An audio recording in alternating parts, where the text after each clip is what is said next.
unajikuta unaishia majuto kwamba kwa nini nilianzisha hiki kitu na kwa nini niliamua kufanya hiki kitu. Lakini ikiwa utakaa katika Yesu Kristo, kuna wakati mwingine anatumia tu lugha nyepesi, anaichukua ile amani ya ndani. Kile kitu unakuta una uzito, kile kitu unakuta unashindwa kukifanya, anasema Bwana hiki hapana. Mwisho wa siku unakiahirisha, kumbe kilikuwa na madhara. Kuna watu wameziahirisha safari na kuna watu hawakuipanda gari fulani, alivyoiacha tu akabaki, baada ya kufuatia nyuma akakuta mbele imeshapata ajali. Haimaanishi kwamba huyu mtu basi ana ujuzi au ana bahati, hapana.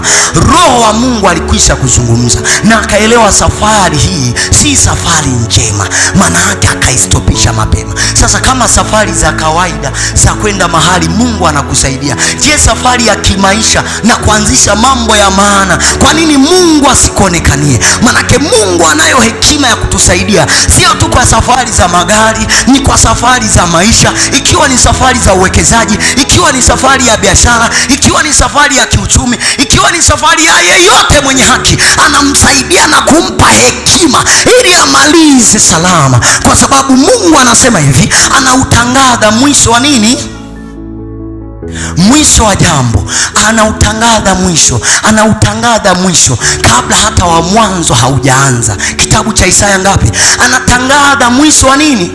Wa jambo. Manake Mungu anapokuwa anakuruhusu ufanye jambo fulani, huwa angalii mwanzo wala huwa angalia hapa katikati. Huenda kukawa na maana hapa katikati na mwanzo kukawa na maana, lakini mwisho wako ukawa sivyo. Yeye sasa anasema hivi katika kitabu cha Isaya kuwa huwa wanautangaza mwisho wa jambo kabla hata ya mwanzo haujajianza. Manake anautambua mwisho mwema kabla hata ya ule mwanzo haujajianza. Kwa hiyo kuna jambo linaweza likawa na mwanzo mwema na likawa na mwendelezo mwema, lakini likaishia pabaya. Nini maana yake? Unahitaji hekima ya kimungu kuvumbua mambo, na Mungu akwambie hili ndilo mwanangu litende na hili usilitende. Jamani, haleluya! Inahitaji hekima ya kimungu, inahitaji neema